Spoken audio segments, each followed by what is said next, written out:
भोळा हे चक्रवर्ती आहे. चक्रवर्ती साम्राज्य त्याच्या हातामध्ये आहे. एवढं आसुरी बाबाचं भोळा आहे. मग अशा शिवांचं त्याने त्याच्या मुखातून शिव शिव शब्द आला तर त्याला काम आणि क्रोध त्याची बाधा होत नाही.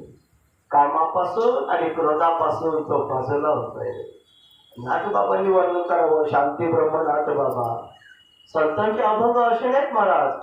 अनुभव आल्यानंतरचे अभंग आहेत ज्याचा कधीच भंग होत नाही.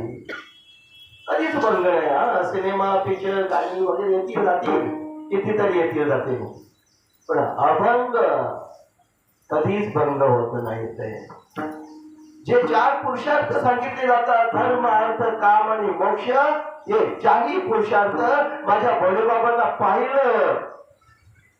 धर्म अर्थ काम मोक्ष शिवा देखता प्रत्यक्ष. बस फक्त नजरेनं त्याचं दर्शन घ्यावं. 4ही पुरुषार्थाची सिद्धी आहे महाराज. नाथ बाबा शेवटच्या चरणामध्ये म्हणतात आपल्याला त्या कळी काळाला घाबरायची गरजच नाही.